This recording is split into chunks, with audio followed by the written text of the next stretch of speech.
और एक बड़ी खबर लखनऊ से आरोपी पर एक्शन हुआ है। मनीष गुप्ता मर्डर केस के आरोपी पर कार्रवाई हुई है। आरोपी इंस्पेक्टर के घर बुलडोजर चला है। जगत नारायण सिंह के घर पर बुलडोजर चलाया गया। 3 मंजिला मकान को ढहाने की कार्रवाई हुई है। अवैध रूप से निर्माण किया गया था, जिसे आज एलडीए के अधिकारियों ने मौके पर पहुंचकर ढहा दिया है। ये तस्वीरें आप लखनऊ की देख पा रहे हैं, जहां पर मनीष गुप्ता मर्डर केस में आरोपी इंस्पेक्टर जगत नारायण के 3 मंजिला इस मकान को ध्वस्त किया गया है।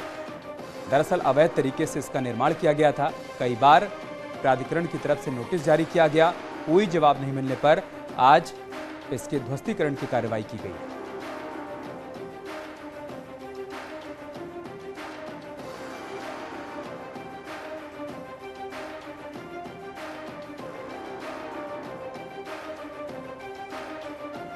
तो बड़ी कार्रवाई की गई है लखनऊ में, जहां पर अवैध निर्माण को ढहा दिया गया है। और ख़ास बात यह है कि यह निर्माण जगत नारायण सिंह का था, जो कि मनीष गुप्ता मर्डर केस में आरोपी है। इंस्पेक्टर जगत नारायण अवैध तरीके से उसने 3 मंजिला मकान बनवा रखा था। यहां पर कई बार एलडीए की तरफ से उसे नोटिस जारी किया गया। चूँकि जगत नारायण जेल में है, लेकिन ना ही उसके प्रतिनिधि की तरफ से कोई जवाब आया, न परिवार की तरफ से कोई जवाब आया, जिसके बाद आज एलडीए के अधिकारी मौके पर पहुंचे और बुलडोजर से इस मकान को ढहा दिया गया। योगी सरकार सीजन 2 में भी बुलडोजर से कार्रवाई का सिलसिला जारी है।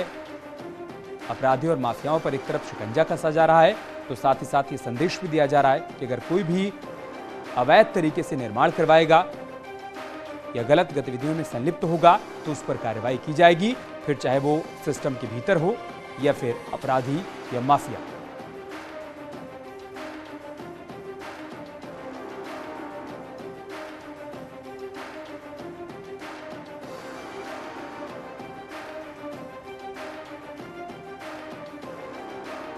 पिछले साल गोरखपुर में कानपुर के कारोबारी मनीष गुप्ता की हत्या हुई, उस मामले की जांच पड़ताल चल रही है।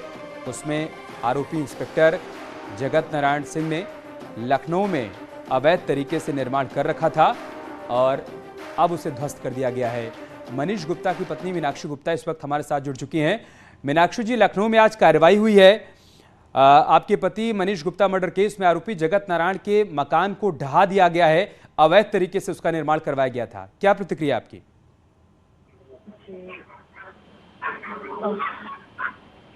हेलो जी मीनाक्षी जी।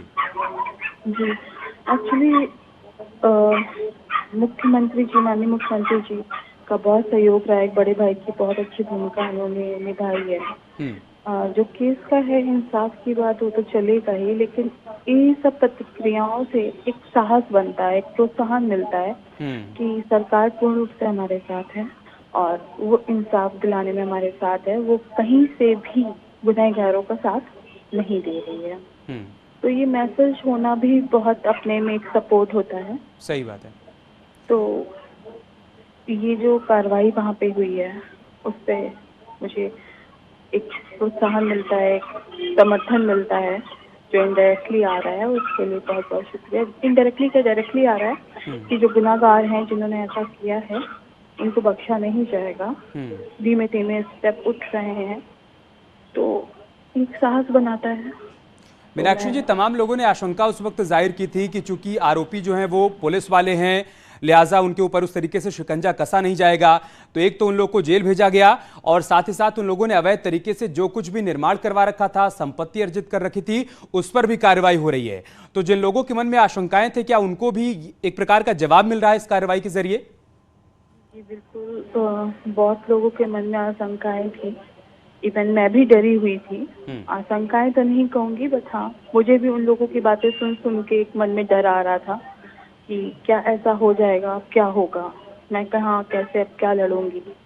तो वो सब का जवाब मिलना बहुत अच्छा हुआ और माननीय मुख्यमंत्री जी ने बहुत ही सही निर्णय लेते हुए ये जो कार्यवाही करी है, उससे मेरे को प्रोत्साहन दिया एक बड़े भाई के नाते। ये मुझे मैं आप लोग के माध्यम से उन तक अपना बात पहुंचाना चाहती हूँ। इस पूरे केस में अब तक जितनी भी कार्रवाई हुई है, मीनाक्षी जी, आप संतुष्ट हैं अब तक की कार्रवाई से?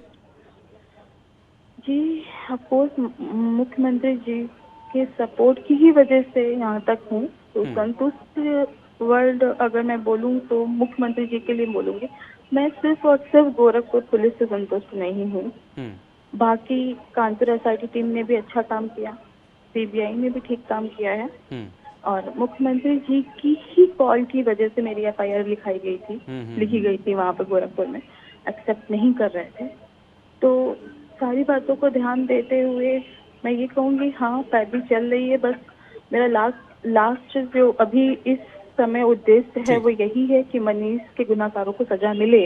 तो उसमें जो प्रोत्साहन मुख्यमंत्री जी की ओर से मुझे मिला है, मैं और उसी कड़ी में आज ये कार्रवाई भी की गई है। बहुत शुक्रिया मीनाक्षी जी आपका हमारे साथ जुड़ने के लिए और अपनी बात रखने के लिए। एक छोटा सा ब्रेक लेंगे, बहुत जल्द होगी वापसी।